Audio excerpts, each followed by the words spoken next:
वो बैठक सिर्फ उन्होंने पीएन पाठक जी ने बोला कि आओ भोजन करेंगे एक साथ बैठ करके और कुछ सामाजिक विषयों पर चर्चा होगी, इतने मात्र की बैठक थी। अब अगर बैठने में ही इतना उसका बड़ा मामला बन गया कि जब जब नेतृत्व किसी जाति विशेष का हुआ है तब तक समाज का पतन हुआ है, राष्ट्र का पतन हुआ है, परिवार का पतन हुआ है। उत्तर प्रदेश की सियासत में इस वक्त ब्राह्मण विधायकों की बैठक ये सबसे बड़ा मुद्दा बना हुआ है।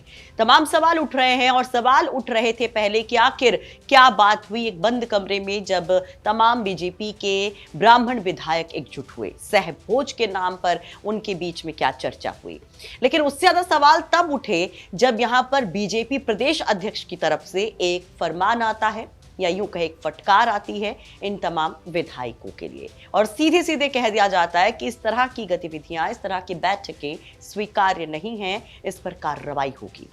तो सोशल मीडिया पर और सवाल उठ जाते हैं, सवाल उठने लगते हैं कि भाई इस तरह का फरमान पहले क्यों नहीं, जब कुर्मी बिरादरी के तमाम नेता इकट्ठा हुए थे या फिर जब ठाकुर बिरादरी के तमाम नेता इकट्ठा हुए थे तब ऐसा कोई क्यों नहीं कहता है। ब्राह्मण विधायकों की बैठक से ही इतना एतराज क्यों? सोशल मीडिया पर इस तरह के सवालों की बाढ़ होती है, तमाम तरह के कमेंट्स होते हैं, हम आपको दिखाएंगे आगे। लेकिन इन सब के बीच में सवाल ये होता है कि खुद बीजेपी के विधायक क्या सोच रहे हैं। तो इसमें बहुत मुखर होकर के एक विधायक सामने आए और उनका जो बयान है वो बहुत ज्यादा चर्चा में आएगा, ये तय है। नमस्कार, आप देख रहे हैं यूपी तक और आपके साथ मैं हूं सुषमा। दरअसल जो ब्राह्मण विधायकों की बैठक थी उसको लेकर बीजेपी में अलग अलग सुर सुनाई दे रहे हैं।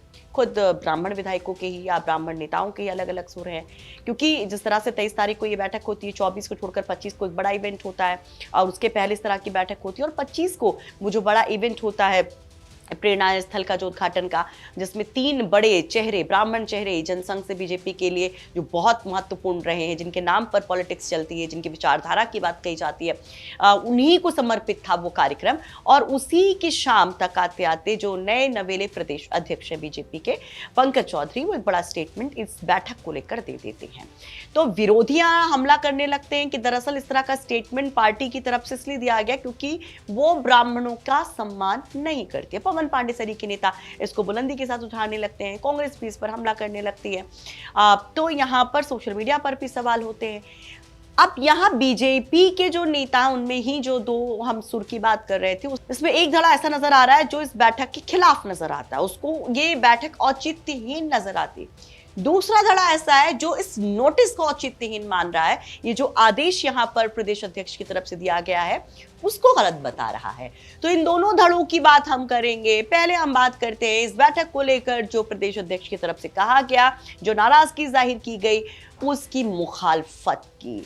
कुछ लोग खुल करके मुखालफत कर रहे हैं, कुछ लोग यहाँ पर दबे स्वर में बात कहते नजर आते हैं। और इसमें झांसी से जो बीजेपी के विधायक है रवि शर्मा, उनका स्टेटमेंट बहुत बड़ा है। वो सीधे सीधे कहते हैं कि भाई नाराजगी किस बात की है, क्यों नाराज है आप? इस तरह की बैठकें तो होती रही हैं, बैठक हुई तो क्या दिक्कत है?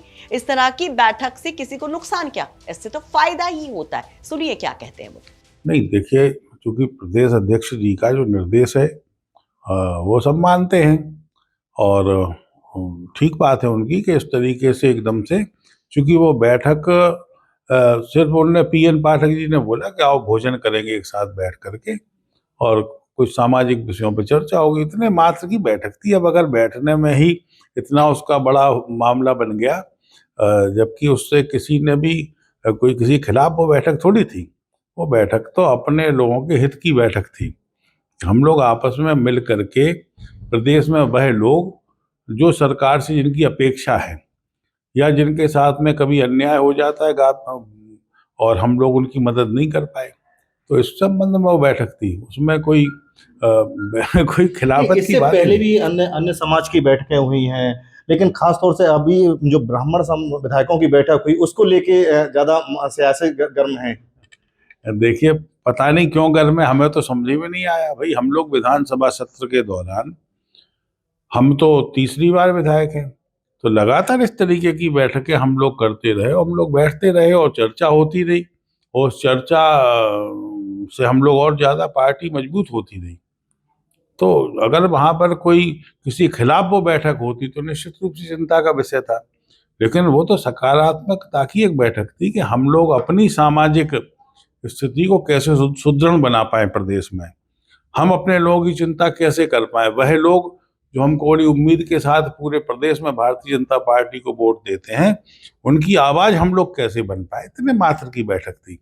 उसमें वहां पर किसी भी प्रकार की कोई इस तरीके की बातचीत नहीं हुई जो चिंता वाली बात हो। सर, जाति जो विधायकों की बैठक कितनी जायज है सर? नहीं, देखिए, क्योंकि ये उत्तर प्रदेश है, यहाँ पर सोशल इंजीनियरिंग से सरकारें बनती हैं। आपने पिछले 14 वर्षों में सपा बसपा की सोशल इंजीनियरिंग की तो सरकार बनती ही थी, और निश्चित रूप से सारी जातियों का समन्वय होकर किसी एक जाति से एक विधायक नहीं बन सकता। लेकिन जब सब लोगों को साथ लेकर के चलने का आप मिजाज बनाते हो, ऐसे ही संगठन में वो जो पहले जो ठाकुर बिरादरी की बैठक थी उसको भी उससे जोड़ के जब सवाल पूछा जाता है तो बहुत मुखर होकर के जवाब देते हैं। लेकिन जो हमने कहा कि एक धड़ा है जो इस बैठक के खिलाफ है, उसकी भी हम बात कर लेते हैं। देवरिया के बरहज विधानसभा सीट से विधायक दीपक मिश्रा शाका वो कहते हैं कि इस तरह की बैठक होनी ही नहीं चाहिए। वो कहते हैं कि अगर आपको जातिगत बैठकें ही करनी है, जातिगत सम्मेलन ही करने हैं, तो भाई आप पॉलिटिक्स छोड़ दीजिए। वो इस तरह की बैठकों की मुखालफत करते हैं और प्रदेश अध्यक्ष के बयान को बिल्कुल सही बताते हैं। हम कल तक ब्राह्मण थे,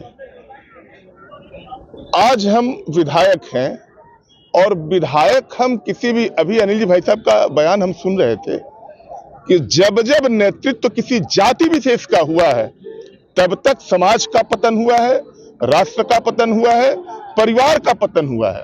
सामाजिक स्तर पर और प्रशासनिक स्तर पर हम सभी से कहना चाहते हैं, हम अपनी बिरादरी के लोगों से कहना चाहते हैं, मतलब नेता बिरादरी से कहना चाहते हैं कि अगर समाज में आपको काम करना है तो जाति धर्म मजहब से ऊपर उठ के काम करना ही पड़ेगा। और अगर आप सिर्फ और सिर्फ जाति विशेष की बात करते हैं तो आपको राजनीति की बात बंद कर देनी चाहिए। ये जाति की दुकान चलाने वाले लोगों को मैं सख्त संदेश देना चाहता हूं। मैं नेता हूं, आप आज तक से हैं, मैं नेता हूं, मैं जाति नहीं हूं। और जाति का कोई नेतृत्व करता हो तो उसे सिर्फ जाति की बात करनी चाहिए, दूसरे लोगों को उसके दरवाजे पर न जाना चाहिए और न उसे भुलाना चाहिए। तो कुल मिलाकर के बीजेपी में खुद ब्राह्मण नेता ही आमने सामने खड़े दिखाई दे रहे हैं। एक तरफ संगठन के सामने ये ब्राह्मण विधायक खड़े दिखाई देते हैं कि अगर हम ही अपने लोगों की बात नहीं सुनेंगे, अगर उनको लेकर हम बैठक भी नहीं कर सकते तो फिर क्या कर सकते हैं। हमें जाना उनके बीच में, हमें वोट उनका पाना है, तो हम ऐसा क्यों नहीं करें। दूसरी तरफ कुछ नेता हैं जो इसका विरोध करते हैं। यानी टकराव न केवल विधायकों और संगठन के बीच में देखने को मिल रहा है, बल्कि आपस में भी देखने को मिल रहा है। लाजमी है कि सब कुछ ठीक नहीं है, ये चीजें यहाँ पर बता रही है, और ये भी लाजमी है कि विरोधी इसका फायदा उठाएंगे। इस पे अभी बयानबाजियां और बढ़ेंगी, और ये कहीं चुनाव तक अगर जाता है तो नतीजे भी कुछ गड़बड़ा सकते हैं। वैसे इस पर आप क्या कहेंगे, कमेंट बॉक्स में अपनी राय जरूर रखिए। ये रिपोर्ट तैयार करने में हमारी मदद की है झांसी से हमारे सहयोगी प्रमोद गौतम और देवरिया से हमारे सहयोगी राम प्रताप सिंह।